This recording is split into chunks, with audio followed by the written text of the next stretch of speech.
वाहिगुरू जी का खालसा वाहिगुरू जी की फतेह। ਪਹਿਲਾਂ ਤਾਂ ਅਸੀਂ मैं पिछले कुछ दिनों तो जिवें हुण आपां गल कर रहे सी भी साडी मानसिकता समझण दी गल कर रहे हैं।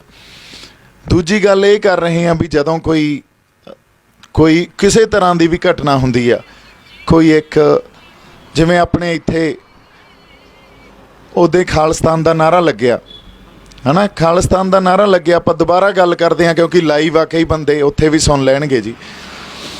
खालिस्तान का नारा लाउणा मैं फिर कहना भी साडा हक आ, असीं खालिस्तान तो पिछे नहीं हटते।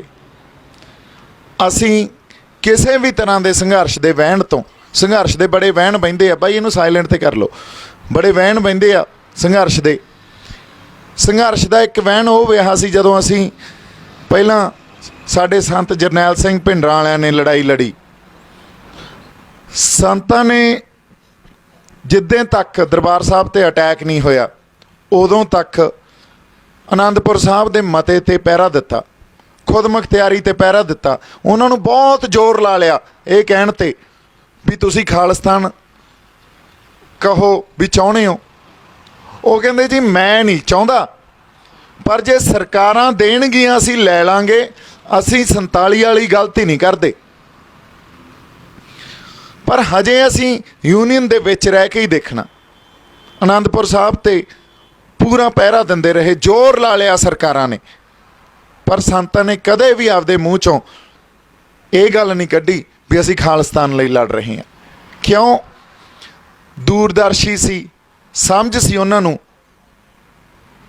भी साडी लड़ाई हजे की आ। साडी लड़ाई उस टाइम आनंदपुर साहब दे मते च भी खुद मुख्तियारी की गल सी, आपदे फैसले पंजाब आप कर सके वो हक लैण की गल सी। ते कल्ले पंजाब नूं नहीं, होरां सूबिआं नूं भी दिओ। अच्छा, ये संघर्ष होया और इस संघर्ष ने आके सानूं पता भी 84 च ब्लू स्टार ऑपरेशन हो गया, दरबार साहब ते अटैक हो गया, तो वो सारा कुछ साडी कौम ने, पंजाब ने हंडाया। सानूं पता सी की कुछ उस उन्हां दिनां च साडे ते बीतिया। फिर साडे खाड़कू ਸਿੰਘਾਂ ने हथियारबंद लड़ाई लड़ी।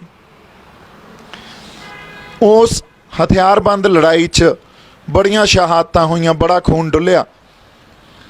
वो भी संघर्ष आपदी जगह वो भी ठीक सी, मैं कदे भी नहीं ये कहंदा वो गलत संघर्ष सी।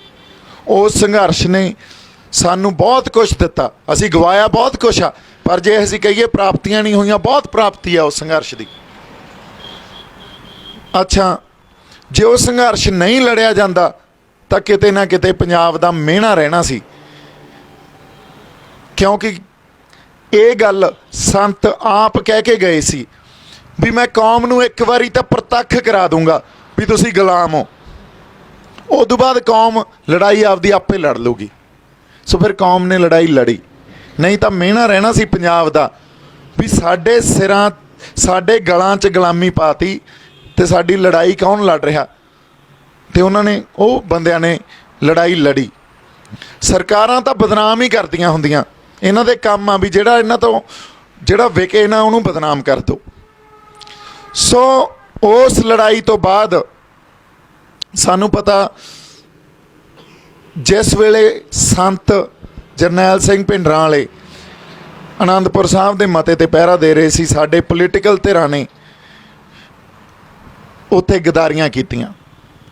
कोई पॉलिटिक्स दा उस वेले दी शख्सियत नाल नहीं खड़ी। दो संत सी आनंदपुर साहब या धर्म युद्ध मोर्चे च, संत जरनैल सिंह भिंडरां वाले कहनी ते कथनी दे एक पूरे, दूजे संत लौंगोवाल, सानू सब नूं पता रसगुल्ले खा के गदारियां कीतियां, फिर पंथ ने बख्शे थोड़ी आ। हुण इदों बाद आउणे आ जदों साडे खाड़कू ਸਿੰਘਾਂ ने हथियारबंद संघर्ष लड़िया। उस वेले किसी इंटलैक्चुअल वर्ग ने, किसी एलीट ने, किसी पढ़े लिखे बंदे ने उन्हों का साथ नहीं दिता, किसी लीडर ने उन्हों का साथ नहीं दिता, गदारियां करते रहे। सो ਇਹਦਾ मतलब अच्छा उदों बाद ਆਪਾਂ 2005 'ਚ मूवमेंट खत्म हुई, 2005 तो अज 2020 'ਚ बैठे हाँ। ਹੁਣ ਤੱਕ 15 ਸਾਲਾਂ 'ਚ ਸੰਘਰਸ਼ ਦੇ ਹੋਰ ਵਹਿਣ ਵਹੇ ਹੋਣੇ ਆ। ਰੀਸੈਂਟ ਤਾਂ ਸਾਡੇ ਕੋਲੇ ਬਰਗਾੜੀ, ਸਰਬੱਤ ਖਾਲਸਾ, ਉਦੋਂ ਪਿੱਛੇ ਦੇਖ ਲਓ ਹੋਰ ਬੜੇ ਮੋਰਚੇ ਲੱਗੇ ਹੋਣੇ ਆ। ਜਾਂ ਨਿਆਂ ਲੈਣ ਖਾਤਰ ਅਸੀਂ ਬੜੀਆਂ ਲੜਾਈਆਂ ਲੜੀਆਂ ਵੀ ਸਾਨੂੰ 84 ਦਾ ਨਿਆਂ ਮਿਲੇ, ਸਾਨੂੰ ਨਵੰਬਰ 84 ਦਾ ਵੀ ਨਿਆਂ ਮਿਲੇ। ਉਸ ਤੋਂ ਬਾਅਦ ਖਾਲੜਾ ਸਾਹਿਬ ਵਰਗੀਆਂ ਸ਼ਖਸੀਅਤਾਂ ਸਾਡੇ ਸਾਹਮਣੇ ਆ, ਉਹਨਾਂ ਨੇ ਕੀ ਕੁਛ ਕਰਕੇ ਸਾਡੇ ਸਾਹਮਣੇ ਰੱਖਤਾ, ਪਰ ਕਿਤੇ ਨਿਆਂ ਮਿਲਿਆ? ਅੰਸ਼ਕ ਹੀ ਮਿਲ ਗਿਆ ਹੋਵੇ। ਹਜੇ ਤੱਕ ਸੈਣੀ ਤੋਂ ਉਹਨੂੰ ਕਟਹਿਰੇ 'ਚ ਖੜੇ ਕਰਕੇ ਤੇ ਉਸ ਕੇਸ 'ਚ ਨਿਆਂ ਲੈਣ ਖਾਤਰ ਅਸੀਂ ਲੜ ਰਹੇ ਹਾਂ। ਇਹ ਐਡੀ ਵੱਡੀ ਤਰਾਸਦੀ ਆ ਸਾਡੀ ਕੌਮ ਦੀ। ਇਹ ਤੋਂ ਪਤਾ ਤਾਂ ਇਹ ਲੱਗਦਾ ਵੀ ਅਸੀਂ ਗੁਲਾਮ ਆ। ਗੁਲਾਮਾਂ ਨੂੰ ਨਿਆਂ ਨਹੀਂ ਮਿਲਦੇ ਹੁੰਦੇ, ਗੁਲਾਮਾਂ ਦੀ ਗੱਲ ਨਹੀਂ ਸੁਣੀ ਜਾਂਦੀ, ਗੁਲਾਮਾਂ ਨੂੰ ਹੱਕ ਨਹੀਂ ਮਿਲਦੇ ਹੁੰਦੇ, ਸਾਡੀਆਂ ਮੰਗਾਂ ਨਹੀਂ ਸੁਣੀਆਂ ਜਾਂਦੀਆਂ। ਇਹ ਜਿਵੇਂ ਅਸੀਂ ਦੇਖਦੇ ਹੁੰਦੇ ਸੀ ਨਾ ਨਾਟਕਾਂ 'ਚ, ਵੀ ਇੱਕ ਪਾਸੇ ਗਰੀਬ ਜੀ ਜਨਤਾ ਖੜੀ ਆ ਤੇ ਇੱਕ ਬਾਦਸ਼ਾਹ ਆਉਂਦਾ, ਉਹ ਖੁਸ਼ ਆ ਤੇ ਇੱਕ ਆਪਦੀ ਮਾਲਾ ਲਾ ਕੇ ਸਿੱਟ ਦਿੰਦਾ ਤੇ ਉਹ ਸਾਰੇ ਉਹਨੂੰ ਇਕੱਠੀ ਕਰਨ ਲੱਗ ਜਾਂਦੇ ਆ। ਸਾਡਾ ਉਹ ਹਾਲ ਆ, ਸਾਡੇ ਨਾਲ ਉਹ ਕਰਦੇ ਆ। ਫਿਰ ਅਸੀਂ ਖੁਰਾਕਾਂ ਲੈਣ ਵਾਸਤੇ ਸਾਨੂੰ ਸਾਡੇ ਗੁਰੂਆਂ ਨੇ ਪੈਦਾ ਕੀਤਾ ਜਾਂ ਇੱਕ ਵਿਲੱਖਣਤਾ ਦਿੱਤੀ ਆ ਕਿ ਆਪਦੇ ਹੱਕ ਲੈਣ ਵਾਸਤੇ ਅਸੀਂ ਲੜਦੇ ਹਾਂ। ਅੱਜ ਜਿੱਥੇ ਖੜੇ ਆ ਇਸ ਗੱਲ ਦੀ ਆਪਾਂ ਜਮਾਂ ਹੀ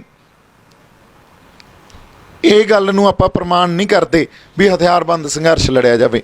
ਅੱਜ ਲੜਾਈ ਆ ਵਿਚਾਰਾਂ ਦੀ, ਅੱਜ ਲੜਾਈ ਆ ਆਈਡੀਓਲੋਜੀ ਦੀ, ਕਿਉਂਕਿ ਸਾਨੂੰ ਵੀ ਆਈਡੀਓਲੋਜੀ ਨਾਲ ਹੀ ਕੱਟ ਰਹੇ ਆ, ਉਹ ਆਈਡੀਓਲੋਜੀ ਨਾਲ ਖ਼ਤਮ ਕਰ ਰਹੇ ਆ। ਹਿੰਦੂਤਵਾਦੀ ਆਈਡੀਓਲੋਜੀ ਆ ਅਤੇ ਆਈਡੀਓਲੋਜੀ ਨਾਲ ਆਈਡੀਓਲੋਜੀ ਲੜਦੀ ਹੁੰਦੀ ਆ। ਅੱਜ ਅਸੀਂ ਦਰਬਾਰ ਸਾਹਿਬ ਨੂੰ ਇਹ ਕਹਿੰਦੇ ਨਾ ਭੁੱਲ ਜਾਓ, ਅੱਗੇ ਵਧੋ। ਕਿਵੇਂ ਭੁੱਲ ਜਾਈਏ? ਕਿਵੇਂ ਨਵੰਬਰ 84 ਨੂੰ ਭੁੱਲ ਜਾਈਏ? ਕਿਵੇਂ ਖਾੜਕੂ ਸੰਘਰਸ਼ ਜਿਹੜਾ ਇੰਨਾ ਖੂਨ ਡੁੱਲਿਆ, ਸ਼ਹਾਦਤਾਂ ਦਿੱਤੀਆਂ, ਉਹਨੂੰ ਭੁੱਲ ਜਾਈਏ? ਪਰ ਉਹ ਸਾਨੂੰ ਚਿੰਨ੍ਹ ਆ ਸਾਡੇ, ਜਿਹਦੇ ਤੋਂ ਸਾਨੂੰ ਪ੍ਰੇਰਨਾ ਮਿਲਦੀ ਆ, ਜਿਹਦੇ ਤੋਂ ਅਸੀਂ ਸਿੱਖਦੇ ਹਾਂ ਵੀ ਇਸ ਸੰਘਰਸ਼ ਨੂੰ, ਅਗਲੇ ਆਉਣ ਵਾਲੇ ਸੰਘਰਸ਼ ਨੂੰ ਕਿਵੇਂ ਲੜਨਾ, ਕਿੱਥੇ ਜਿਹੜੀ ਖਤਾ ਖਾਧੀ ਆ, ਅਸੀਂ ਗਲਤੀਆਂ ਕੀਤੀਆਂ, ਉਹਨੂੰ ਕਿਵੇਂ ਅਸੀਂ ਅੱਗੇ ਨਾ ਕਰੀਏ, ਉਸ ਗੱਲ 'ਤੇ ਆਈਏ। ਅੱਜ ਸ਼ਾਂਤਮਈ ਸੰਘਰਸ਼ ਲੜਿਆ ਜਾ ਰਿਹਾ, ਪੰਜਾਬ ਦੀ ਹੋਂਦ ਦਾ ਸੰਘਰਸ਼ ਲੜਿਆ ਜਾ ਰਿਹਾ। ਜੇ ਕਿਸਾਨ ਯੂਨੀਅਨ ਇਹ ਕਹਿ ਰਹੀਆਂ ਵੀ ਇਹ ਇਕੱਲਾ ਕਿਸਾਨੀ ਦਾ ਅੰਦੋਲਨ ਆ, ਤੇ ਮੈਂ ਇੱਕ ਵਾਰੀ ਫੇਰ ਕਹਿਦਾ, ਇਕੱਲਾ ਕਿਸਾਨੀ ਦਾ ਅੰਦੋਲਨ ਨਹੀਂ ਆ। ਇਕੱਲਾ ਵਾਰ ਕਿਸਾਨੀ 'ਤੇ ਨਹੀਂ ਹੋਇਆ, ਵਾਰ ਪੰਜਾਬ ਦੀ ਹੋਂਦ 'ਤੇ ਹੋਇਆ, ਸਾਡੀ ਮਾਂ ਬੋਲੀ 'ਤੇ ਹੋਇਆ, ਸਾਡੇ ਫਲਸਫੇ 'ਤੇ ਹੋਇਆ, ਸਾਡੇ ਇਤਿਹਾਸ 'ਤੇ ਹੋਇਆ। ਇਹ ਗੱਲ ਮੈਂ ਵਾਰ-ਵਾਰ ਦੁਹਰਾ ਰਿਹਾ। ਸਾਡੀ ਵਿਲੱਖਣਤਾ 'ਤੇ ਹੋਇਆ। ਬਾਕੀ ਕਿਉਂ ਨਹੀਂ ਸੂਬੇ ਖੜੇ ਹੋ ਰਹੇ? ਤੁਸੀਂ ਸੋਚੀਏ ਇਹ ਗੱਲ। ਆ 250 ਜਥੇਬੰਦੀਆਂ ਨਾਲ ਕਿਸਾਨਾਂ ਦੀ ਮੀਟਿੰਗ ਸੀ। ਲਿਟਰਲੀ ਉਹਨਾਂ ਨੂੰ ਰਿਕੁਐਸਟ ਕਰਕੇ ਆਏ ਆ ਵੀ ਸਾਡੇ ਨਾਲ ਤੁਰੋ। ਉਹ ਸਰਕਾਰਾਂ ਨਾਲ ਲੜਨ ਨੂੰ ਤਿਆਰ ਹੀ ਨਹੀਂ, ਕਿਉਂਕਿ ਉਹ ਸਿਰਫ ਆਰਥਿਕ ਤੌਰ 'ਤੇ ਇਸ ਬਿੱਲ ਨੂੰ ਸਮਝ ਰਹੇ ਆ। ਸਾਡੇ ਲਈ ਇਹਦਾ ਮਤਲਬ ਇਕੱਲਾ ਆਰਥਿਕ ਨਹੀਂ ਆ, ਵਿਚਾਰਧਾਰਕ ਮਤਲਬ ਵੀ ਆ। ਉਸੇ ਗੱਲ 'ਤੇ ਫੇਰ ਆ ਜਾਂਦੇ ਹਾਂ ਅਸੀਂ। ਜਦੋਂ ਆਪਣੇ ਖਾਲਿਸਤਾਨ ਵਾਲਾ ਨਾਅਰਾ ਲੱਗਿਆ, ਉਦੋਂ ਤੱਕ ਹਰ ਮੋਰਚੇ 'ਚੋਂ ਇਹ ਗੱਲ ਬੋਲੀ ਜਾ ਰਹੀ ਸੀ, ਪੰਜਾਬ ਆਪਦੀ ਹੋਂਦ ਦੀ ਲੜਾਈ ਲੜ ਰਿਹਾ। ਅੱਜ ਪਤਾ ਕੀ ਗੱਲ ਕਰ ਰਹੇ ਆ ਇਹ? ਅੱਜ ਵਾਪਸ ਉਸੇ ਗੱਲ 'ਤੇ ਆ ਗਏ ਵੀ ਕਿਸਾਨੀ ਦਾ ਅੰਦੋਲਨ ਆ। ਦੇਖਿਓ, ਅਸੀਂ ਤਾਂ ਪਹਿਲਾਂ ਹੀ ਕਿਹਾ ਸੀ ਸ਼ੰਭੂ ਵਾਲੇ ਤਾਰਪੀਡੋ ਕਰ ਰਹੇ ਆ। ਮੈਂ ਅੱਜ ਇਸ ਗੱਲ 'ਤੇ ਆ ਗਿਆ ਕਿ ਕਹਿੰਦੇ ਆ ਦੀਪ ਸਿੱਧੂ ਦਾ ਨੈਰੇਟਿਵ ਕੀ ਆ? ਦੀਪ ਸਿੱਧੂ ਦਾ ਨੈਰੇਟਿਵ ਇਹ ਆ ਵੀ ਅਸੀਂ ਗੁਲਾਮੀ ਗਲੋਂ ਲਾਉਣੀ ਆ। ਹੁਣ ਕਿਸੇ ਹਿਸਾਬ 'ਚ ਵੀ ਲੜਨਾ ਪੈ ਜੇ ਸਾਨੂੰ, ਅਸੀਂ ਆਪਦੀ ਧਿਰ ਵੀ ਖੜੀ ਕਰਾਂਗੇ, ਅਸੀਂ ਰਾਜਸੀ ਸੰਘਰਸ਼ ਵੀ ਲੜਾਂਗੇ। ਪੰਜਾਬ ਕੋਲੇ ਨਿਰੋਲ ਪੰਜਾਬ ਦੀ ਸਿਆਸਤ ਵੀ ਹੋਊਗੀ। ਪੰਜਾਬ ਸਮਾਜਿਕ ਤੌਰ 'ਤੇ ਵੀ ਲੜਾਈ ਲੜੂਗਾ, ਵਿਚਾਰਧਾਰਕ ਤੌਰ 'ਤੇ ਵੀ ਲੜਾਈ ਲੜੂਗਾ। ਜਿੱਥੇ ਵੀ ਨਾ ਖਤਮ ਹੋਈ, ਫਿਰ ਹੋਰ ਸਾਰੇ ਸੰਘਰਸ਼ਾਂ ਵਾਸਤੇ ਵੀ ਅਸੀਂ ਤਿਆਰ ਹਾਂ, ਜੇ ਸਾਨੂੰ ਧੱਕ ਦਿੱਤਾ ਗਿਆ ਤਾਂ।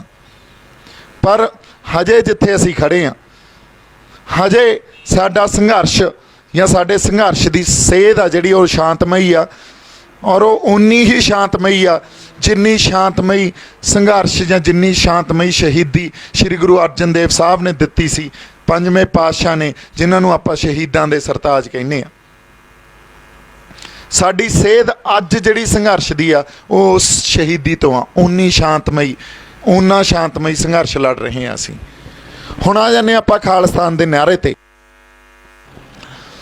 ਖਾਲਿਸਤਾਨ ਦਾ ਮੈਂ ਇੱਕ ਵਾਰੀ ਫੇਰ ਕਹਿਣਾ, ਲੈ ਨਾਅਰਾ ਲਾ ਦਿੰਦੇ ਆ ਖਾਲਿਸਤਾਨ ਜਿੰਦਾਬਾਦ। ਇਹ ਕੋਈ ਗੁਨਾਹ ਥੋੜੀ ਹੋ ਗਿਆ, ਮੈਂ ਕਹਿੰਦਾ ਲਾਈਏ। ਪਰ ਜਿਹੜੀ ਥਾਂ ਤੇ ਆਪਾਂ ਖੜੇ ਆ ਨਾ ਅੱਜ, ਜਿੱਥੇ ਆਪਾਂ ਅੱਜ ਸੰਘਰਸ਼ ਲੜ ਰਹੇ ਹਾਂ, ਜੇ ਇਹਨੂੰ ਕਿਸੇ ਹੋਰ ਪਾਸੇ ਵੱਲ ਲੈ ਕੇ ਜਾਣਾ, ਧੱਕਣਾ, ਇੱਕ ਕਾਰਨਰ 'ਚ ਅਸੀਂ ਆਪਦੇ ਆਪ ਨੂੰ ਲੈ ਕੇ ਜਾਣਾ, ਤਾਂ ਇਹ ਨਾਅਰੇ ਲਾਉਣ ਲੱਗ ਜਾਂਦੇ ਆ। ਪਰ ਜੇ ਅਸੀਂ ਆਪਦੇ ਨਾਲ ਹੋਰ ਵਰਗਾਂ ਨੂੰ ਵੀ ਤੋਰਨਾ, ਉਹਨਾਂ ਸਾਰੇ ਬੰਦਿਆਂ ਨੂੰ ਤੋਰਨਾ ਜਿਨ੍ਹਾਂ ਦੀ ਮਾਨਸਿਕਤਾ 'ਚ ਡਰ ਬਿਠਾ ਦਿੱਤਾ ਗਿਆ, ਜਿਨ੍ਹਾਂ ਦੀ ਮਾਨਸਿਕਤਾ ਉਹ ਆਪਦੇ ਕਿਰਦਾਰਾਂ ਤੋਂ ਪਾਸੇ ਹੋਏ ਫਿਰਦੇ ਆ। ਕਿਰਦਾਰ ਕੀ ਸੀ? ਨਿਰਭਉ ਤੇ ਨਿਰਵੈਰ। ਮੈਨੂੰ ਇੱਕ ਬੰਦਾ ਦਿਖਾ ਦਿਓ ਪੰਜਾਬ 'ਚ ਜਿਹੜਾ ਨਿਰਭਉ ਹੋਵੇ ਤੇ ਨਿਰਵੈਰ ਹੋਵੇ। ਜੇ ਨਿਰਵੈਰ ਹੁੰਦੇ ਤਾਂ ਜਿਹੜੀ ਗੱਲ ਇੱਥੇ ਹੋਈ ਸੀ, ਮੈਂ ਤਾਂ ਕਿਸੇ ਨੂੰ ਨਹੀਂ ਰੋਕਿਆ ਖਾਲਿਸਤਾਨ ਦਾ ਨਾਅਰਾ ਲਾਉਣ ਤੋਂ, ਪਰ ਕਿਸੇ ਹੋਰ ਬੰਦੇ ਨੇ ਰਿਐਕਸ਼ਨ ਕਰਤਾ। ਤੇ ਜੇ ਨਿਰਵੈਰ ਹੁੰਦੇ ਫਿਰ ਵੈਰ ਨਹੀਂ ਕੱਢਣਾ ਸੀ, ਫਿਰ ਉਹਨਾਂ ਨੇ ਸੰਵਾਦ ਕਰਨਾ ਸੀ, ਉਹਨਾਂ ਨੇ ਗੱਲਾਂ ਪੁੱਛਣੀਆਂ ਸੀ, ਫਿਰ ਮਨਮਤ ਨਹੀਂ ਹੋਣੀ ਸੀ, ਗੁਰਮਤ ਹੋਣੀ ਸੀ। ਗੁਰਮਤ 'ਚ ਤਾਂ ਸੰਵਾਦ ਹੁੰਦਾ, ਗੁਰਮਤ 'ਚ ਤੋਮਤਾਂ ਨਹੀਂ ਲੱਗਦੀਆਂ ਹੁੰਦੀਆਂ। ਤੋਮਤਾਂ ਤਾਂ ਮਨਮਤ ਲਾਉਂਦੀ ਆ। ਫਿਰ ਮੇਰੇ ਤੋਂ ਸਵਾਲ ਕਰਦੇ, ਬਾਈ ਆਹ ਕੀ ਗੱਲ, ਤੁਸੀਂ ਤਾਂ ਸਰਕਾਰਾਂ ਤੇ ਤੁਹਾਡੇ 'ਚ ਫਰਕ ਕੀ ਰਹਿ ਗਿਆ? ਜਿਵੇਂ ਸਰਕਾਰਾਂ ਬਿਹੇਵ ਕਰਦੀਆਂ ਉਵੇਂ ਤੁਸੀਂ ਬਿਹੇਵ ਕਰੀ ਜਾਂਦੇ ਹੋ, ਫਿਰ ਤਾਂ ਕੋਈ ਫਰਕ ਹੀ ਨਹੀਂ ਰਹਿ ਗਿਆ ਤੁਹਾਡੇ ਤੇ ਸਰਕਾਰਾਂ 'ਚ। ਔਰ ਗੱਲ ਕੀ ਆ, ਹੁਣ ਸਾਨੂੰ ਆ ਖੜੇ ਆ ਸਾਹਮਣੇ ਆਪਣੇ ਇੰਸਪੈਕਟਰ ਸਾਹਿਬ, CID ਵਾਸਤੇ ਖੜੇ ਆ ਜਾਂ ਵੈਸੇ ਅਮਨ ਅਮਾਨ ਬਣਾਉਣ ਵਾਸਤੇ ਖੜੇ ਆ। ਸਾਡੇ ਤੋਂ ਕੀ CID ਲੈ ਲੈਣਗੇ? ਜੋ ਅੰਦਰ ਆ ਉਹੀ ਬਾਹਰ ਆ। ਹੁਣ ਇੱਕ ਯੂਨੀਅਨ ਆਫ ਇੰਡੀਆ, ਇਹ ਦੇਸ਼ ਆ ਜਿਹੜਾ ਯੂਨੀਅਨ ਆਫ ਇੰਡੀਆ, ਇੱਥੇ ਬਹੁਤ ਕੌਮੀਅਤ ਵਸਦੀ ਆ, ਵੱਖ-ਵੱਖ ਤਰ੍ਹਾਂ ਦੀ ਕੌਮੀਅਤ ਨੇ ਮਿਲ ਕੇ ਜਿਹਦੇ 'ਚ ਇੱਕ ਦੇਸ਼ ਸਿਰਜਿਆ ਹੋਇਆ, ਉਹ ਯੂਨੀਅਨ 'ਚ। ਜਦੋਂ ਉਸ ਯੂਨੀਅਨ 'ਚ ਤੁਸੀਂ ਕਿਸੇ ਨੂੰ ਇੰਨਾ ਤੰਗ ਕਰ ਦੋਗੇ, ਉਹਨਾਂ 'ਤੇ ਜ਼ਬਰ ਜ਼ੁਲਮ ਕਰੋਗੇ, ਉਹਨਾਂ ਦੇ ਹੱਕ ਨਹੀਂ ਦਿਓਗੇ, ਉਹਨਾਂ ਨੂੰ ਪਹਿਲੇ ਦਰਜੇ ਦਾ ਸਿਟੀਜ਼ਨ ਹੋਣ ਦਾ ਅਹਿਸਾਸ ਨਹੀਂ ਰਹੂਗਾ। ਦੇਖੋ ਕਿਸੇ ਦੇਸ਼ ਨਾਲ ਬੰਦਾ ਕਦੋਂ ਜੁੜਿਆ ਹੁੰਦਾ, ਇੱਕ ਸੈਂਸ ਆਫ ਬਿਲੋਂਗਿੰਗ ਹੁੰਦੀ ਹੈ ਅੰਦਰ। ਦੇਸ਼ ਮੇਰਾ ਮਾਣ ਤੇ ਸਨਮਾਨ ਦੀ ਰੱਖਿਆ ਕਰੂਗਾ, ਮੇਰੀ ਆਪਦੀ ਸਿਕਿਉਰਿਟੀ ਕਰੂਗਾ, ਤੇ ਮੇਰਾ ਦੇਸ਼ ਪ੍ਰਤੀ ਵਫਾਦਾਰ ਰਹਿਣਾ। ਇਹ ਆਪਸ 'ਚ ਇੱਕ ਸੰਧੀ ਆ ਦੇਸ਼ ਤੇ ਬੰਦੇ ਦੀ। ਜਦੋਂ ਇਹ ਸੰਧੀ ਤੇ ਸੱਟ ਵੱਜਦੀ ਆ ਤੇ ਦੇਸ਼ ਦੀਆਂ ਸਰਕਾਰਾਂ ਮਾਰਦੀਆਂ, ਤੇ ਫਿਰ ਬੰਦੇ ਦੀ ਵਫਾਦਾਰੀ ਵੀ ਖਤਮ ਹੋ ਜਾਂਦੀ ਆ। ਬੰਦਾ ਕਹਿੰਦਾ ਮੈਂ ਤੁਹਾਡੇ ਲਈ ਵਫਾਦਾਰੀ ਕਿਉਂ ਰਿਹਾ, ਤੁਸੀਂ ਤਾਂ ਮੇਰੀ ਜਿਹੜੀ ਉਹ ਸਿਕਿਉਰਿਟੀ ਤੇ ਮਾਣ ਸਨਮਾਨ ਤੇ ਸੱਟ ਮਾਰੀ ਆ, ਮੈਨੂੰ ਤੁਸੀਂ ਆਪਦੇ ਨਾਗਰਿਕ ਹੋਣ ਦਾ ਅਹਿਸਾਸ ਹੀ ਨਹੀਂ ਕਰਾ ਰਹੇ ਹੋ, ਮੇਰੇ ਤੋਂ ਮੇਰੇ ਹੱਕ ਖੋ ਰਹੇ ਹੋ। ਸੋ ਉਦੋਂ ਵੱਖਵਾਦ ਦੀ, ਖਾਲਿਸਤਾਨ ਦੀ, ਤਾਮਿਲਨਾਡੂ 'ਚ ਤੇਲੰਗਾਨਾ ਕਹੀ ਜਾਂਦੇ ਆ, ਉਹ ਬੰਗਾਲ ਵਾਲੇ ਕੁਛ ਆਪਦਾ ਮੰਗਾਂ ਕਰੀ ਜਾਂਦੇ ਆ, ਮਹਾਰਾਸ਼ਟਰ ਵਾਲੇ ਆਪਦੀ ਕਰੀ ਜਾਂਦੇ ਆ, ਕਸ਼ਮੀਰ ਵਾਲੇ ਆਪਦੀ ਕਰੀ ਜਾਂਦੇ ਆ, ਨਾਗਾਲੈਂਡ ਵਾਲੇ ਆਪਦੀਆਂ ਕਰੀ ਜਾਂਦੇ ਆ। ਉਦੋਂ ਇਹ ਗੱਲਾਂ ਉੱਠਦੀਆਂ। ਸੋ ਉਲਟਾ ਡੈਮੋਕ੍ਰੇਸੀ ਦੀ ਮੀਨਿੰਗ ਆ ਜਿਹੜਾ, ਉਹ ਤਾਂ ਸਰਕਾਰਾਂ ਨੂੰ ਸਮਝਣਾ ਚਾਹੀਦਾ। ਅਸੀਂ ਤਾਂ ਬੜੇ ਡੈਮੋਕ੍ਰੈਟਿਕ ਵੇ 'ਚ ਆਪਦੀ ਗੱਲ ਰੱਖ ਰਹੇ ਹਾਂ ਤੇ ਆਪਦਾ ਇੱਕ ਵਿਊ ਪੁਆਇੰਟ ਹੀ ਰੱਖ ਰਹੇ ਹਾਂ ਨਾ। ਔਰ ਵਿਊ ਪੁਆਇੰਟ ਰੱਖਣਾ, ਜੇ ਵਿਊ ਪੁਆਇੰਟ ਰੱਖਣ ਤੇ ਹੀ ਅਸੀਂ ਡਰਨ ਲੱਗ ਜਾਈਏ, ਆਪਦੀ ਗੱਲ ਹੀ ਨਾ ਕਰ ਸਕੀਏ, ਫਿਰ ਤਾਂ ਮੈਨੂੰ ਲੱਗਦਾ ਕਿਹੜੀ ਡੈਮੋਕ੍ਰੇਸੀ ਦੀ ਗੱਲ ਕਰਦੇ ਹਾਂ, ਕਿਹੜੇ ਫੰਡਾਮੈਂਟਲ ਰਾਈਟਸ ਦੀ ਗੱਲ ਕਰਦੇ ਹਾਂ। ਔਰ ਫੰਡਾਮੈਂਟਲ ਰਾਈਟ ਕੌਨਸਟੀਟਿਊਸ਼ਨ 'ਚ ਇਹ ਕਹਿੰਦਾ I have a right to speak. ਸੰਵਿਧਾਨ ਦਿੰਦਾ ਸਰ ਰਾਈਟ ਟੂ ਸਪੀਕ, ਤੁਸੀਂ ਤਾਂ ਪੜ੍ਹਿਆ ਹੋਊਗਾ ਸਰ। ਸੋ ਜੇ ਸੰਵਿਧਾਨ 'ਚ ਸਾਡੇ ਕੋਲੇ ਰਾਈਟ ਆ ਬੋਲਣ ਦਾ, ਤੇ ਸਾਡੇ ਬੋਲਣ ਤੋਂ ਗੁਨਾਹ ਹੋਣਾ ਤੇ ਉਹਦੇ ਬਣਾ ਤੇ ਕਿਸੇ ਨੂੰ ਜੇਲ੍ਹ 'ਚ ਧੱਕ ਦਿੱਤਾ ਜਾਣਾ, ਫਿਰ ਇਦੋਂ ਵੱਡਾ ਇਹ ਤੁਸੀਂ ਬੰਦ ਕਰਤਾ। ਅੱਛਾ ਹਾਂਜੀ ਉਦੋਂ ਵੱਡਾ ਅਸੀਂ ਕਹਿ ਲਈਏ ਵੀ ਜਿਹੜਾ ਸੈਂਸ ਆਫ ਬਿਲੋਂਗਿੰਗ ਨੂੰ ਲੈ ਕੇ ਜਾਣਾ, ਇਸ ਦੇਸ਼ ਨਾਲ ਸਾਡੀ ਸੈਂਸ ਆਫ ਬਿਲੋਂਗਿੰਗ ਨੂੰ ਲੈ ਕੇ ਜਾਣਾ, ਸਾਡੇ ਜਿਹੜੇ ਅਸੀਂ ਮੂਲ ਅਧਿਕਾਰ ਆ ਉਹਨਾਂ ਨੂੰ ਹੀ ਇੰਨੇ ਐਡੇ ਵੱਡੇ ਤੌਰ ਤੇ ਤੁਸੀਂ ਸਾਡੇ ਤੋਂ ਲੈ ਜਾਣਾ, ਫਿਰ ਸਾਡੇ ਕੋਲੇ ਤੁਹਾਡੀ ਵਫਾਦਾਰੀ ਕਾਹਦੀ ਰਹਿ ਗਈ। ਜਿੱਦਾਂ ਅੱਜ ਦੇਖੋ, ਅੱਜ ਅਸੀਂ ਜਿਹੜੇ ਦਿਨ ਤੇ ਬੈਠੇ ਆ, ਇਹ ਉਹ ਦਿਨ ਆ ਜਿੱਦਾਂ ਇੰਦਰਾ ਗਾਂਧੀ ਨੂੰ ਗੋਲੀਆਂ ਮਾਰੀਆਂ ਸੀ ਸਤਵੰਤ ਤੇ ਬੇਅੰਤ ਨੇ।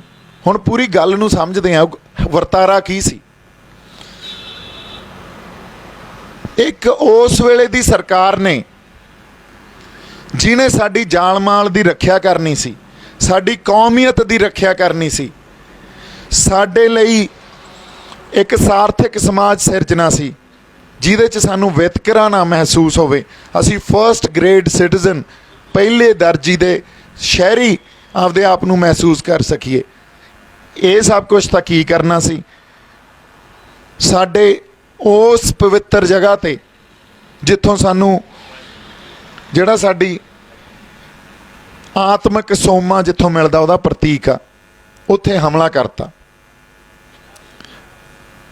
ਕੱਲਾ ਹਮਲਾ ਹੀ ਨਹੀਂ ਕੀਤਾ, ਜਿਹੜੀ ਸੰਗਤ ਵੀ ਆਈ ਹੋਈ ਸੀ ਉੱਥੇ ਉਹਨਾਂ ਨੂੰ ਵੀ ਬਾਹਰ ਨਹੀਂ ਨਿਕਲਣ ਦਿੱਤਾ, ਉਹਨਾਂ ਨੂੰ ਵੀ ਵਿੱਚ ਮਾਰੇ। ਉਹ ਫੌਜ ਚੜ੍ਹ ਕੇ ਆ ਗਈ, ਅਥਰੂ ਗੈਸ ਦੇ ਗੋਲੇ, ਟੈਂਕ, ਮਸ਼ੀਨ ਗੰਨਾਂ, ਈਵਨ ਹੈਲੀਕਾਪਟਰ ਖੜਾ ਕੇ ਉੱਥੋਂ ਫਾਇਰਿੰਗ ਹੋ ਰਹੀ ਆ। ਸੋ ਤੁਸੀਂ ਆਪਾਂ ਸੋਚ ਸਕਦੇ ਹਾਂ ਵੀ ਉੱਥੇ ਐਡੀ ਵੱਡੀ ਸਾਜ਼ਿਸ਼ ਅਧੀਨ ਤੁਸੀਂ ਆ ਕੇ ਹਮਲਾ ਕਰਦੇ ਹੋ, ਉਹਦੇ ਪਿੱਛੇ ਵਿਚਾਰਧਾਰਾ ਕੀ ਪਈ ਆ। ਵਿਚਾਰਧਾਰਾ ਇਹ ਪਈ ਆ ਵੀ ਇਹਨਾਂ ਨੂੰ ਜੜੋਂ ਪੱਟੋ। ਜਦੋਂ ਜੜੋਂ ਪੱਟੋ ਦੀ ਗੱਲ ਆ, ਅੱਛਾ ਇਹ ਗੱਲ ਅਬਦਾਲੀ ਨੇ ਸਮਝ ਲਈ ਸੀ ਵੀ ਇਸ ਕੌਮ ਨੂੰ ਚਿੰਨ੍ਹ ਨਾ ਦਿਓ। ਜਦੋਂ ਇਹਨਾਂ ਨੂੰ ਚਿੰਨ੍ਹ ਜਾਂ ਸਿੰਬਲ ਦੇ ਤੇ ਇਹਨਾਂ 'ਚ ਸੋਵਰਨਿਟੀ ਆ ਜਿਹੜੀ ਉਹ ਐਡੀ ਸਟਰੋਂਗ ਆ, ਇਹਨਾਂ ਨੇ ਫੇਰ ਉੱਠ ਖੜਨਾ। ਅੱਛਾ, ਔਰ ਇਹ ਗੱਲ ਅੰਗਰੇਜ਼ਾਂ ਨੇ ਵੀ ਸਮਝ ਲਈ ਸੀ।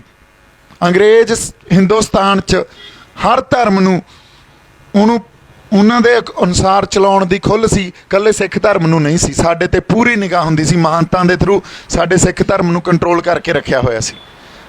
ਤਾਂ ਹੀ ਤਾਂ ਉਸ ਵੇਲੇ ਗੁਰਦੁਆਰਾ ਸੁਧਾਰ ਲਹਿਰ ਚੱਲੀ, ਮੋਰਚੇ ਲੱਗੇ, ਹੈ ਨਾ। ਸੋ ਨਨਕਾਣਾ ਸਾਹਿਬ ਜਿਹੜਾ ਸਾਕਾ ਹੋਇਆ, ਹਾਂ ਬਾਬਾ ਦਿੱਤ ਸਿੰਘ ਜੀ। ਸੋ ਇਹ ਗੱਲ ਇਹਨਾਂ ਦੇ ਸਮਝ 'ਚ ਨਹੀਂ ਆਈ। ਇਹ ਅੱਜ ਸਾਨੂੰ ਕਿਉਂ ਕਹਿੰਦੇ ਆ ਭੁੱਲ ਜਾਓ 84 ਨੂੰ, ਕਿਉਂਕਿ ਇਹਨਾਂ ਨੂੰ ਪਤਾ ਇਹਨਾਂ ਨੇ ਚਿੰਨ੍ਹ ਦੇਤਾ ਇੱਕ ਬਹੁਤ ਵੱਡਾ। ਨਵੰਬਰ 84 ਬਹੁਤ ਵੱਡਾ ਚਿੰਨ੍ਹ ਦੇਤਾ। ਵਾਰ-ਵਾਰ ਜਦੋਂ ਸਾਡੇ ਤੇ ਜ਼ੁਲਮ ਜ਼ਬਰ ਹੋਊਗਾ, ਸਾਡੇ ਅੰਦਰ ਉੱਠਦੀ ਰਹੂਗੀ ਗੱਲ, ਪਰ ਉੱਥੋਂ ਸਿੱਖਣ ਦੀ ਜ਼ਰੂਰਤ ਆ। ਅਸੀਂ ਸਿੱਖਿਆ ਕੀ ਆ? ਅਸੀਂ ਖਤਾ ਕਿੱਥੇ ਖਾਧੀ? ਅਸੀਂ ਸਿੱਖਿਆ ਹੀ ਨਹੀਂ ਕਦੇ। ਉਹਨਾਂ ਵਰਤਾਰਿਆਂ ਤੋਂ ਸਿੱਖ ਕੇ ਤਾਂ ਚੱਲੇ ਹੀ ਨਹੀਂ। ਕਿਉਂ ਨਹੀਂ? ਜੇ ਸਿੱਖਿਆ ਹੁੰਦਾ ਫਿਰ ਤੁਹਾਨੂੰ ਲੱਗਦਾ ਵੀ ਇੰਨੀਆਂ ਜਥੇਬੰਦੀਆਂ ਹੋਣੀਆਂ ਸੀ, ਇੰਨੇ ਵਿਚਾਰ ਹੋਣੇ ਸੀ? ਕੋਈ ਗੁਰਮਤ ਵਾਲੀ ਤਾਂ ਗੱਲ ਹੀ ਨਹੀਂ ਕਰਦਾ। ਪਹਿਲਾਂ ਬੰਦੇ ਇਕੱਠੇ ਹੋ ਜਾਂਦੇ ਆ, ਇੱਕ ਜਥੇਬੰਦੀ ਬਣਾ ਲੈਂਦੇ ਆ, ਵਿਚਾਰਾਂ ਤੇ ਬਾਅਦ 'ਚ ਬੈਠਦੇ ਆ। ਵਿਚਾਰਾਂ ਤੇ ਪਹਿਲਾਂ ਬਹਿਣਾ ਚਾਹੀਦਾ, ਫਿਰ ਜਥੇਬੰਦੀ ਬਣਨੀ ਚਾਹੀਦੀ ਆ। ਅਸੀਂ ਤਾਂ ਉਲਟਾ ਚੱਲਣ ਲੱਗ ਗਏ। ਕਦੇ ਉਹ ਚਿੰਨ੍ਹਾਂ ਤੋਂ ਤਾਂ ਕੁਛ ਸਿੱਖਿਆ ਹੀ ਨਹੀਂ ਅਸੀਂ। ਵਾਪਸ ਗੱਲ ਅਸੀਂ ਆ ਰਹੇ ਹਾਂ ਉਸ ਗੱਲ ਤੇ। ਹੁਣ ਜਿਹੜੀ ਆਪਾਂ ਗੱਲ ਕਰ ਰਹੇ ਸੀ, ਖਾਲਿਸਤਾਨ ਦਾ ਨਾਅਰਾ ਲੱਗਿਆ, ਜਿਵੇਂ ਰਿਐਕਟ ਹੋਇਆ, ਜਿਵੇਂ ਤੌਹਮਤਾਂ ਲੱਗੀਆਂ, ਲਾਹਨਤਾਂ ਪਾਈਆਂ ਗਈਆਂ ਵੀ ਤੁਹਾਡੇ ਤੇ ਸਰਕਾਰ 'ਚ ਫਰਕ ਕੀ ਰਹਿ ਗਿਆ। ਮੈਂ ਤਾਂ ਆਪ ਮੰਨਦਾ, ਮੈਂ ਤਾਂ ਆਪ ਇਸ ਗੱਲ ਤੇ ਹੈਰਾਨ ਹਾਂ ਵੀ ਇਸ ਮੰਚ ਤੇ ਜਿਹੜੀ ਆਪਾਂ ਗੱਲ ਕਰ ਰਹੇ ਹਾਂ, ਫਿਰ ਉਹ ਤਾਂ ਦਿਖਾਵਾ ਲੱਗਣ ਲੱਗ ਜੂਗੀ। ਸਰਕਾਰ ਵੀ ਐਂ ਕਰਦੀ ਆ ਤੇ ਆਪਾਂ ਵੀ ਉਵੇਂ ਹੀ ਕਰ ਰਹੇ ਹਾਂ, ਫਿਰ ਫਰਕ ਕੀ ਰਹਿ ਗਿਆ?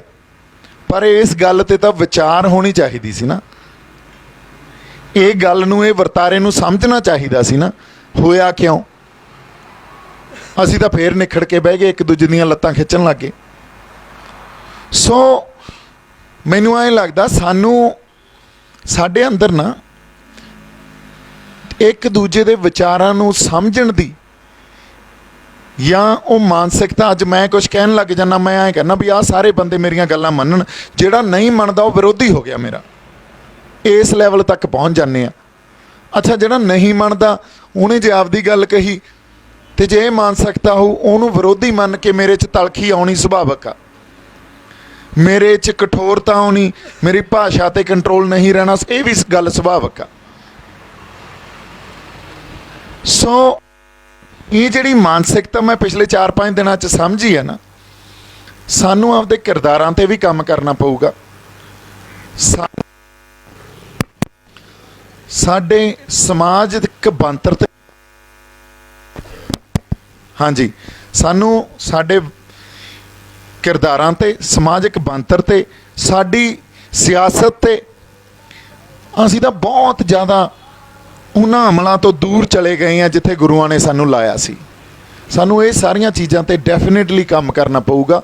ਨਿਰਾਸ਼ ਤਾਂ ਮੇਰੇ 'ਚ ਤਾਂ ਨਹੀਂ ਆਈ, ਜਮਾਂ ਹੀ ਨਹੀਂ ਆਈ ਵੀ ਕੋਈ ਨਹੀਂ, ਖੜੇ ਆ, ਕਿਉਂਕਿ ਸੱਚ ਦੀ ਬਹੁਤ ਵੱਡੀ ਪਾਵਰ ਹੁੰਦੀ ਆ। ਉਹਨੇ ਨਿੱਤਰ ਕੇ ਸਾਹਮਣੇ ਆਉਣਾ ਹੀ ਹੁੰਦਾ। ਜਿਹੜਾ ਮਰਜ਼ੀ, ਜਿੰਨਾ ਮਰਜ਼ੀ ਸਾਜ਼ਿਸ਼ ਘੜ ਲਏ, ਜਿੰਨੀ ਮਰਜ਼ੀ ਕੋਈ ਜ਼ੋਰ ਲਾ ਲੇ, ਪਰ ਨਾਲ ਦੀ ਨਾਲ ਸਪਸ਼ਟਤਾ ਮੇਰੇ 'ਚ ਇਹ ਗੱਲ ਆ ਗਈ। ਇੱਕ ਤਾਂ ਜਿਹੜੇ ਪੁੱਛਦੇ ਸੀ ਵੀ ਦੀਪ ਸਿੱਧੂ ਦਾ ਨੈਰੇਟਿਵ ਕੀ ਆ, ਮੈਂ ਤੁਹਾਨੂੰ ਜਿਵੇਂ ਕਿਹਾ, ਨੈਰੇਟਿਵ ਸਾਡੀ ਗੁਲਾਮੀ ਗਲੋਂ ਲਾਉਣਾ। ਉਹ ਗੁਲਾਮੀ ਨੂੰ ਹੁਣ ਅਸੀਂ ਖੁਦ ਮੁਖਤਿਆਰੀ ਤੋਂ ਗਲੋਂ ਲਾ ਦਈਏ ਜਾਂ ਆਜ਼ਾਦੀ ਦੇ ਨਾਲ ਲਾ ਦਈਏ, ਲਾਵਾਂਗੇ। ਕਿੱਥੇ ਜਾ ਕੇ ਖੜਾਂਗੇ ਦੇਖਾਂਗੇ, ਇਹਦਾ ਸਮਾਂ ਦੱਸੂ ਕਿੱਥੇ ਖੜਾਂਗੇ ਜਾ ਕੇ, ਹੈ ਨਾ। ਉਹ ਸਪਸ਼ਟਤਾ ਤਾਂ ਮੇਰੇ ਅੰਦਰ ਹੈਗੀ ਆ। ਨਾਲ ਦੀ ਨਾਲ ਸਪਸ਼ਟਤਾ ਇਹ ਵੀ ਆ ਵੀ ਕਿਸਾਨ ਜਥੇਬੰਦੀਆਂ ਦੇ ਇਸ ਘੋਲ 'ਚ, ਕਿਸਾਨ ਜਥੇਬੰਦੀਆਂ ਜਿੱਥੇ ਆ ਕੇ ਖੜ ਗਈਆਂ, ਉਹਨਾਂ ਨੂੰ ਸਮਝ ਨਹੀਂ ਲੱਗ ਰਹੀ ਅੱਗੇ ਕਰੀਏ ਕੀ। ਕਿਉਂਕਿ ਲੜਾਈ ਬਣ ਗਈ ਆ ਪੋਲੀਟੀਕਲ, ਔਰ ਪੋਲੀਟੀਕਲ ਲੜਾਈ ਲੜਨੀ ਹੁੰਦੀ ਆ ਕਿਸੇ ਰਾਜਸੀ ਧਿਰ ਨੇ। ਰਾਜਸੀ ਧਿਰ ਉਹਨਾਂ ਕੋਲੇ ਹੈ ਨਹੀਂ। ਜਿਹੜਾ ਅੱਜ ਤੋਂ ਮਹੀਨਾ ਪਹਿਲਾਂ ਗੱਲ ਕਰਨੀ ਚਾਹੀਦੀ ਸੀ, ਹੁਣ ਜਾ ਕੇ 250 ਜਥੇਬੰਦੀਆਂ ਨਾਲ ਬੈਠੇ ਆ। ਉਹ ਜਥੇਬੰਦੀਆਂ ਵਾਲੇ ਕਹਿ ਰਹੇ ਆ ਅਸੀਂ ਤਾਂ ਜਿਵੇਂ ਤੁਸੀਂ ਲੜ ਰਹੇ ਹੋ ਉਵੇਂ ਲੜ ਹੀ ਨਹੀਂ ਰਹੇ ਸਕਦੇ। ਉੱਡੀ ਵੱਡੀ ਤਾਂ ਗੱਲ ਹੀ ਹੈ ਨਹੀਂ, ਕਿਉਂਕਿ ਉਹਨਾਂ ਨੂੰ ਆਰਥਿਕ ਮਸਲਾ ਲੱਗ ਰਿਹਾ। ਸਾਡੇ ਵਾਲਿਆਂ ਨੂੰ ਪਤਾ ਵੀ ਸਾਡੀ ਹੋਂਦ 'ਤੇ ਆ ਗਈ ਆ ਗੱਲ, ਸਾਡੀ ਧਰਤੀ ਨਾਲੋਂ ਪੱਟ ਦੇਣਗੇ ਸਾਨੂੰ। ਜੇ ਸਾਨੂੰ ਸਾਡੀ ਧਰਤੀ ਨਾਲੋਂ ਪੱਟਤਾ, ਫਿਰ ਸਾਡੇ ਪੱਲੇ ਕੁਛ ਨਹੀਂ ਰਹਿਣਾ। ਸੋ ਇਸ ਕਰਕੇ ਜਦੋਂ ਤੱਕ ਪੰਜਾਬ ਕੋਲੇ ਨਿਰੋਲ ਪੰਜਾਬ ਦੀ ਸਿਆਸਤ ਨਹੀਂ ਹੋਊਗੀ ਨਾ, ਜਿੱਥੇ ਆਪਾਂ 2 ਦਿਨ 3 ਪਹਿਲਾਂ ਖੜੇ ਸੀ, ਉਦੋਂ ਤੱਕ ਪੰਜਾਬ ਦੇ ਮਸਲੇ ਹੱਲ ਨਹੀਂ ਹੋ ਸਕਦੇ। ਸਾਨੂੰ ਸਾਡੀ ਨਿਰੋਲ ਸਿਆਸਤ ਘੜਨੀ ਪੈਣੀ ਆ, ਤੇ ਇੱਕ ਇਹੋ ਜਿਹੀ ਧਿਰ ਘੜਨੀ ਪੈਣੀ ਆ ਜਿਹੜੀ ਸਾਡੀ ਕਿਰਦਾਰਾਂ 'ਤੇ ਕੰਮ ਕਰੇ। ਕਿਉਂਕਿ ਉਹਨਾਂ ਲੋਕਾਂ ਦੇ ਕਿਰਦਾਰਾਂ 'ਤੇ ਕੰਮ ਕਰੇ, ਸਮਾਜ 'ਤੇ ਕੰਮ ਕਰੇ। ਉਹ ਸਮਾਜਿਕ ਧਿਰ ਨੇ ਹੀ ਲੀਡਰ ਪੈਦਾ ਕਰਕੇ ਸਾਨੂੰ ਦੇਣੇ ਆ। ਸੋ ਇਹ ਗੱਲ ਤਾਂ ਮਿਥ ਲਓ ਵੀ ਜਿਹੜੇ ਪੁਰਾਣੇ ਲੀਡਰ ਸੀ, ਜਿਹੜੀਆਂ ਪਾਰਟੀਆਂ ਸੀ, ਜਦੋਂ ਤੱਕ ਅਸੀਂ ਆਪਦੇ ਅੰਦਰ ਇਹ ਗੱਲ ਨਹੀਂ ਹੁਣ ਮਿੱਥਦੇ ਵੀ ਇਹ ਬੰਦਿਆਂ ਨੇ ਸਾਨੂੰ ਕੁਛ ਨਹੀਂ ਦਿੱਤਾ ਤੇ ਆਉਣ ਵਾਲੇ ਟਾਈਮ 'ਚ ਵੀ ਕੁਛ ਨਹੀਂ ਦੇਣਾ, ਸਾਡਾ ਭਲਾ ਨਹੀਂ ਹੋ ਸਕਦਾ। ਨਵੀਂ ਸਿਆਸਤ ਖੜੀ ਕਰੋ। ਇਸ ਕਿਸਾਨੀ ਘੋਲ 'ਚੋਂ ਐਡੀ ਗੱਲ ਸਮਝ ਕੇ ਹੀ ਸਾਡੇ ਸਾਹਮਣੇ ਆ ਜੇ, ਬਹੁਤ ਵੱਡੀ ਸਾਡੀ ਮੈਨੂੰ ਲੱਗਦਾ ਪ੍ਰਾਪਤੀ ਆ। ਜੇ ਸ਼ੰਭੂ ਮੋਰਚਾ ਹੀ ਇਹ ਗੱਲ ਆਪਾਂ ਦੇ ਜਾਈਏ ਵੀ ਨਵੀਂ ਸਿਆਸਤ ਪੰਜਾਬ ਨੂੰ, ਪੰਜਾਬ ਦੀ ਦੇ ਦਈਏ, ਤੇ ਪੰਜਾਬ ਨੂੰ ਉਹ ਸਮਾਜਿਕ ਧਿਰ ਦੇ ਦਈਏ ਜਿਹੜੇ ਪੰਜਾਬ ਦੇ ਲੋਕਾਂ ਤੇ ਕਿਰਦਾਰਾਂ ਤੇ ਕੰਮ ਕਰੇ, ਬਹੁਤ ਵੱਡੀ ਪ੍ਰਾਪਤੀ ਆ। ਇੱਥੇ ਬੈਠੇ ਆ ਆਪਾਂ, ਅੱਜ ਮੈਂ ਗੱਲ ਕਰ ਰਿਹਾ ਵੀ ਮਾੜੀ ਮੋਟੀ ਸੋਧ ਭਲਾ ਸਰਕਾਰ ਦੇ ਦੇ, ਪਰ ਸਰਕਾਰ ਨੇ ਕੁਛ ਨਹੀਂ ਦੇਣਾ। ਇਸ ਕਿਸਾਨੀ ਘੋਲ 'ਚੋਂ ਕੁਛ ਨਹੀਂ ਨਿਕਲਦਾ ਦਿਖ ਰਿਹਾ ਕਿਸਾਨਾਂ ਨੂੰ ਵੀ, ਉਹਨਾਂ ਜਥੇਬੰਦੀਆਂ ਨੂੰ ਵੀ। ਕਿਉਂਕਿ ਨਾਲ ਇੱਕ ਪੋਲੀਟੀਕਲ ਲੜਾਈ ਲੜਨ ਵਾਲੀ, ਸਿਆਸੀ ਲੜਾਈ ਲੜਨ ਵਾਲੀ ਧਿਰ ਹੀ ਹੈ ਨਹੀਂ। ਸਭ ਤੋਂ ਵੱਡੀ ਖਤਾ ਇੱਥੇ ਖਾ ਰਹੇ ਹਾਂ ਅਸੀਂ। ਅੱਜ ਜੇ ਕਿਤੇ ਕੈਪਟਨ ਸਾਹਿਬ ਲੈ ਜਾਂਦੇ ਨਾ ਸਟੈਂਡ ਵੀ ਮੇਰੇ ਸਟੇਟ 'ਚ ਵੜ ਕੇ ਦਿਖਾਓ ਹੁਣ ਤੁਸੀਂ ਸੈਂਟਰ ਦਾ ਕੋਈ ਬੰਦਾ, ਜਦੋਂ ਤੱਕ ਸਾਨੂੰ ਹੱਲ ਨਹੀਂ ਦਿੰਦੇ ਆ ਜਾਓ, ਕੋਈ ਨਹੀਂ, ਤੁਹਾਨੂੰ ਲੱਗਦਾ ਕਿਤੇ ਗੱਲ ਨਹੀਂ ਹੋਣੀ ਸੀ? ਤੁਹਾਡੀ ਪੰਜਾਬ ਦਾ ਮਸਲਾ, ਸਾਰੇ ਪੰਜਾਬ ਦਾ, ਲੋਕ ਸੜਕਾਂ 'ਤੇ ਆ, ਤੇ ਸਰਕਾਰ ਕਿਹਨੇ ਚੁਣੀ ਆ? ਲੋਕਾਂ ਨੇ। ਪੰਜਾਬ ਸਰਕਾਰ ਜਿਹਨੂੰ ਆਪਾਂ ਕਹਿੰਦੇ ਆ, ਕਿਉਂ ਨਹੀਂ ਸਟੈਂਡ ਲਿਆ? ਕਿਉਂ ਨਹੀਂ ਸਟੈਂਡ ਕਿਸੇ ਹੋਰ ਪਾਰਟੀ ਨੇ ਲਿਆ? ਇਹੀ ਸਟੈਂਡ ਲੈਣ ਵਾਲੀ ਸਾਨੂੰ ਸਿਆਸਤ ਖੜੀ ਕਰਨੀ ਪੈਣੀ ਆ, ਜਿਹੜੀ ਕੱਲ ਨੂੰ ਜਦੋਂ ਕੋਈ ਸੰਘਰਸ਼ ਪੰਜਾਬ ਦੇ ਲੋਕ ਵਿੱਢਣ ਉਹ ਕਹਿਣ ਨਾਲ ਖੜੇ ਆ। ਸਟੇਟ 'ਚ ਵੜ ਕੇ ਦਿਖਾਇਓ, ਤੁਸੀਂ ਦੇਖਦੇ ਆ ਕਿਹੜਾ ਵੜਦਾ, ਕਿਹੜਾ ਲੀਡਰ ਸੈਂਟਰ ਦਾ ਵੜਦਾ ਸਟੇਟ 'ਚ। ਇਹ ਕਹਿੰਦੇ ਆ ਨਾ ਅਸਤੀਫਾ ਜੇਬ 'ਚ ਲਾ ਕੇ ਪਾ ਕੇ ਬੈਠੇ ਆ, ਉਹ ਤਾਂ ਸਾਨੂੰ ਫਿਰ ਜਿਹੜੇ ਮਾਨਸਿਕਤਾ ਨੂੰ ਉਲਝਾਉਣ ਵਾਲੇ ਬਿਆਨ ਹੁੰਦੇ ਆ। ਜੇ ਜੇਬ 'ਚ ਪਾਏ ਹੁੰਦੇ ਫਿਰ ਇਹ ਕਹਿਣਾ ਸੀ ਵੀ ਜੀ ਪੰਜਾਬ ਸਰਕਾਰ ਹੁਣ ਤੁਸੀਂ ਲਾ ਕੇ ਦਿਖਾਓ ਰਾਸ਼ਟਰਪਤੀ ਰਾਜ, ਅਸੀਂ ਵੀ ਦੇਖਦੇ ਹਾਂ। ਸਾਡੇ ਕੋਲੇ ਸਾਡੀ ਪੁਲਿਸ ਹੈ ਨਹੀਂ, ਸਾਡੇ ਕੋਲੇ ਸਾਡੇ ਹੋਰ ਆਰਗੇਨਾਈਜੇਸ਼ਨਸ ਹੈ ਨਹੀਂ, ਲੜੂਗਾ ਪੰਜਾਬ, ਪਰ ਇਹੋ ਜਿਹਾ ਲੀਡਰ ਹੀ ਹੈ ਨਹੀਂ ਸਾਡੇ ਕੋਲੇ ਕੋਈ। ਜਦੋਂ ਤੱਕ ਕਿਸਾਨਾਂ ਦੇ ਨਾਲ ਇਹੋ ਜਿਹਾ ਕੋਈ ਲੀਡਰ ਖੜਾ ਨਹੀਂ ਹੁੰਦਾ, ਉਦੋਂ ਤੱਕ ਜੇ ਅਸੀਂ ਕਹੀਏ ਕਿਸਾਨਾਂ ਦੇ ਮਸਲੇ 'ਚ ਜਾਂ ਕਿਸੇ ਹੋਰ ਮਸਲੇ 'ਚ ਸਾਨੂੰ ਹੱਲ ਮਿਲ ਜੂਗਾ, ਸਾਨੂੰ ਹੱਲ ਨਹੀਂ ਮਿਲਣਾ। ਇਸ ਸੱਚ ਨੂੰ ਸਮਝ ਲਈਏ ਅਸੀਂ। ਇਸੇ ਕਰਕੇ ਤਾਂ ਮੈਂ ਕਹਿ ਰਿਹਾ ਗੁਲਾਮ ਆ ਅਸੀਂ। ਗੁਲਾਮਾਂ ਨੂੰ ਉਹਨਾਂ ਦੇ ਹੱਕ ਨਹੀਂ ਮਿਲਦੇ ਹੁੰਦੇ, ਗੁਲਾਮਾਂ ਨੂੰ ਦੀਆਂ ਮੰਗਾਂ ਨਹੀਂ ਮੰਨੀਆਂ ਜਾਂਦੀਆਂ ਹੁੰਦੀਆਂ, ਉਹਨਾਂ 'ਤੇ ਮਾਲਾ ਸਿੱਟੀ ਜਾਂਦੀਆਂ ਇੱਕ ਤੇ ਤੇ ਉਹਦੇ 'ਚ ਮੋਤੀ ਜੇ ਵੰਡ ਕੇ ਆਪਦੀਆਂ ਜੇਬ 'ਚ ਪਾ ਕੇ ਉਹ ਘਰਾਂ ਨੂੰ ਤੁਰ ਜਾਂਦੇ ਆ। ਹੁਣ ਇਹ ਅਸੀਂ ਡਿਸਾਈਡ ਕਰ ਲਈਏ ਵੀ ਅਸੀਂ ਖੁਰਾਕਾਂ ਲੈਣੀਆਂ ਕਿ ਹੱਕ ਲੈਣੇ ਆ। ਜੇ ਹੱਕ ਲੈਣੇ ਆ ਤਾਂ ਫਿਰ ਲੜਾਈ ਲੜੋ, ਆ ਜਾਓ ਫਿਰ ਮੈਦਾਨ 'ਚ। ਤੇ ਜਿਹੜੀ ਗੱਲ ਆ, ਗੱਲ ਹੁਣ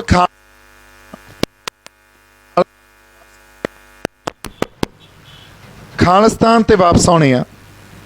ਖਾਲਿਸਤਾਨ ਜਿੰਦਾਬਾਦ ਦੇ ਨਾਅਰਿਆਂ ਤੋਂ ਮੈਨੂੰ ਪ੍ਰੋਬਲਮ ਨਹੀਂ ਆ, ਪਰ ਉਹ ਭਾਸ਼ਾ ਨੇ ਸਾਨੂੰ ਪਿਛਲੇ 30-35 ਸਾਲਾਂ 'ਚ ਕੁਛ ਨਹੀਂ ਦਿੱਤਾ। ਇੱਕ ਕਾਰਨਰ ਤੇ ਲਿਆ ਕੇ ਖੜਾ ਕਰ ਦਿੰਦੀ ਆ ਉਹ ਭਾਸ਼ਾ। ਬਾਕੀ ਸਾਰੇ ਵਰਗ ਸਾਡੇ ਤੋਂ ਟੁੱਟ ਜਾਂਦੇ ਆ, ਸਾਡੇ ਹਿੰਦੂ ਸਾਡੇ ਤੋਂ ਟੁੱਟ ਜਾਂਦੇ ਆ, ਸਾਡੇ ਦਲਿਤ ਸਾਡੇ ਤੋਂ ਟੁੱਟ ਜਾਂਦੇ ਆ, ਸਾਡੇ ਮੁਸਲਮਾਨ ਵੀ ਸਾਡੇ ਤੋਂ ਟੁੱਟ ਜਾਂਦੇ ਆ। ਉਹ ਕਹਿੰਦੇ ਇਹ ਤਾਂ ਫੈਨੈਟਿਕ ਹੋ ਗਏ, ਹਾਲਾਂਕਿ ਉਹ ਗੱਲ ਫੈਨੈਟਿਕ ਦੀ ਨਹੀਂ ਆ, ਪਰ ਇਹ ਇੱਕ ਮਾਨਸਿਕਤਾ ਬਣ ਗਈ ਆ।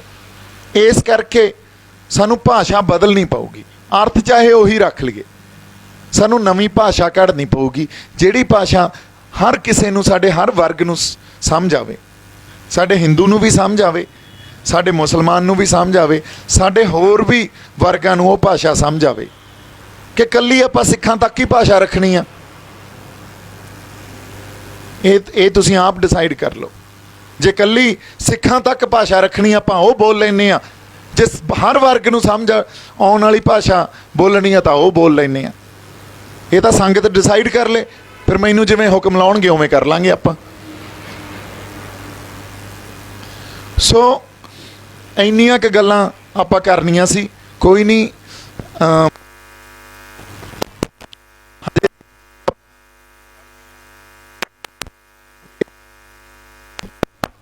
ਹਾਂਜੀ, ਜਿੱਥੇ ਖੜ ਗਏ ਆ ਕੇ ਕਈ ਵਾਰੀ ਚੜ੍ਹਦੇ ਇੱਕ ਸੈਟਬੈਕ ਜਿਹਾ ਲੱਗਦਾ ਹੁੰਦਾ, ਪਰ ਉਹ ਸੈਟਬੈਕ ਸੁਭਾਵਕ ਹੀ ਹੈ, ਲੱਗਦੇ ਹੀ ਹੁੰਦੇ ਆ, ਕਿਸੇ ਵੀ ਸੰਘਰਸ਼ 'ਚ ਲੱਗਦੇ ਹੀ ਹੁੰਦੇ ਆ। ਹੁਣ ਆਪਾਂ ਤੁਸੀਂ ਅੱਜ ਅੰਮ੍ਰਿਤਸਰ ਦੀ ਸੰਗਤ ਆਈ ਆ, ਕਿਤੋਂ ਹੋਰ ਵੀ ਜਿਹੜੇ ਜੰਡਿਆਲਾ ਗੁਰੂ ਤੋਂ ਆਏ ਆ, ਤੁਸੀਂ ਆਪਦੇ ਉੱਥੇ ਜਾ ਕੇ ਖੜੇ ਕਰੋ ਬੰਦੇ, ਐਟਲੀਸਟ ਬੋਲਣ ਵਾਲੀਆਂ ਰੂਹਾਂ ਤਾਂ ਖੜੀਆਂ ਕਰੋ ਜਿਹੜੇ ਆਵਾਜ਼ ਬੁਲੰਦ ਕਰਨ। ਆਪਾਂ ਆਪਦੇ ਵਰਗੇ 100 ਬੰਦਾ ਵੀ ਦੇ ਗਏ ਪੰਜਾਬ ਨੂੰ, ਸਾਡੀ ਬਹੁਤ ਵੱਡੀ ਪ੍ਰਾਪਤੀ ਆ। ਸੱਚ ਤਾਂ ਭੁੱਲ ਗਏ, ਗੱਲ ਤਾਂ ਇਕੱਲੇ ਸੱਚ ਦੀ ਹੈ ਨਾ। ਆਪਾਂ ਤਾਂ ਇਹ ਨਹੀਂ ਕਹਿ ਰਹੇ ਤੁਸੀਂ ਆਓ ਜੀ ਹਥਿਆਰਬੰਦ ਲੜਾਈ ਲੜੋ, ਨਹੀਂ, ਸ਼ਾਂਤਮਈ ਢੰਗ ਨਾਲ ਲੜਾਈ ਲੜ ਰਹੇ ਹਾਂ। ਸੱਚ ਬੋਲੋ। ਜੇ ਅਸੀਂ ਸੱਚ ਬੋਲਣ ਵਾਲੀਆਂ ਰੂਹਾਂ ਹੀ ਦੇ ਗਏ 100-200 ਬੰਦਾ, ਬਹੁਤ ਵੱਡੀ ਪ੍ਰਾਪਤੀ ਹੈ ਆਪਣੀ। ਔਰ ਮੈਂ ਇੱਕ ਵਾਰੀ ਫੇਰ ਕਹਿਣਾ, ਜਿੱਡੀ ਵੱਡੀ ਸ਼ਕਤੀ ਸੱਚ ਦੀ ਆ, ਓਡੀ ਸ਼ਕਤੀ ਜਿੱਡਾ ਮਰਜ਼ੀ ਕੋਈ ਤਗੜੀ ਸਰਕਾਰ ਹੋਵੇ, ਕੋਈ ਹੋਰ ਧਿਰ ਹੋਵੇ, ਕੋਈ ਵਿਚਾਰਧਾਰਾ ਹੋਵੇ, ਜੇ ਉਹਦੇ ਕੋਲੇ ਸੱਚ ਹੈ ਨਹੀਂ ਪਿੱਛੇ, ਤਾਂ ਉਹਨੇ ਨਹੀਂ ਚੱਲਣਾ ਬਾਹਲੀ ਦੇਰ, ਉਹ ਡਿੱਗ ਹੀ ਪੈਣਾ। ਸੋ ਸੰਗਤ ਨੂੰ ਮੇਰੀ ਬੇਨਤੀ ਹੈ ਜੀ, ਇਦੋਂ ਬਾਅਦ ਆਪਾਂ ਹੋਰ ਜ਼ਿਆਦਾ ਸ਼ਮੂਲੀਅਤ ਲੈ ਕੇ ਇੱਥੇ ਆਪਦੇ ਜਿਹੜੇ ਦੋਸਤ ਯਾਰ ਮਿੱਤਰ ਹੋਰ ਸੰਗਤ ਆ ਉਹਨਾਂ ਨੂੰ ਲੈ ਕੇ ਪਹੁੰਚੀਏ। ਅਤੇ ਤੁਸੀਂ ਜੇ ਕਿਸੇ ਨੇ ਆਪਦੀ ਗੱਲਬਾਤ ਕਰਨੀ ਹੋਵੇ, ਬੇਖੌਫ ਆ ਕੇ ਗੱਲਬਾਤ ਕਰੋ। ਕੋਈ ਐਸੀ ਗੱਲ ਨਹੀਂ ਆ ਵੀ ਆਪਾਂ ਕਿਸੇ ਗੱਲ 'ਤੇ ਕਿਸੇ 'ਤੇ, ਕਿਉਂਕਿ ਆਪਣਾ ਮਨ 'ਚ ਹੀ ਇਹ ਆ। ਇੱਥੇ ਕੋਈ ਵੀ ਆ ਕੇ, ਕੋਈ ਹਿੰਦੂ ਭਰਾ ਵੀ ਆ ਕੇ ਆਪਦੇ ਵਿਚਾਰ ਰੱਖ ਸਕਦਾ। ਮੈਂ ਉਹਦੇ ਨਾਲ ਉਸ ਗੱਲ ਨੂੰ ਵੀ ਸੁਣਨ ਦੀ ਸਾਡੇ ਕੋਲੇ ਮਾਦਾ ਸਾਡੇ ਅੰਦਰ ਹੋਣਾ ਚਾਹੀਦਾ। ਕੋਈ ਮੁਸਲਮਾਨ ਵੀ ਰੱਖੇ, ਕੋਈ ਹੋਰ ਬੰਦਾ ਵੀ ਆ ਕੇ ਰੱਖੇ। ਗੁਰਮਤਿ ਤਾਂ ਜਿਹੜੀ ਇਹੀ ਕਹਿੰਦੀ ਆ ਵੀ ਸੁਣੋ, ਕੁਛ ਸੁਣੀਏ ਕੁਛ ਕਹੀਏ। ਜੇ ਅਸੀਂ ਸੁਣਾਂਗੇ ਹੀ ਨਹੀਂ, ਇਕੱਲਾ ਕਹੀ ਜਾਵਾਂਗੇ, ਫਿਰ ਤਾਂ ਗੱਲ ਤਾਂ ਗੁਰਮਤਿ ਦੀ ਨਹੀਂ ਹੋਈ ਨਾ। ਸੋ ਇੰਨੀਆਂ ਕੁ ਗੱਲਾਂ ਮੇਰੇ ਮਨ 'ਚ ਜੋ ਬੈਠੇ ਬੈਠੇ ਆ ਗਈਆਂ ਸੀ ਜੀ। ਸਹਿ ਸੁਭਾ ਕੇ ਹੀ ਜਿਹੜੀ ਗੱਲ ਹੁੰਦੀ ਆ ਉਹ ਆਪਾਂ ਕਰ ਲਈਆਂ। ਬਹੁਤ ਸਾਰਾ ਪਿਆਰ ਸਤਿਕਾਰ ਤੁਹਾਨੂੰ ਸਾਰਿਆਂ ਨੂੰ। ਸਤਿ ਸ਼੍ਰੀ ਅਕਾਲ ਜੀ। ਵਾਹਿਗੁਰੂ ਜੀ ਕਾ ਖਾਲਸਾ, ਵਾਹਿਗੁਰੂ ਜੀ ਕੀ ਫਤਿਹ।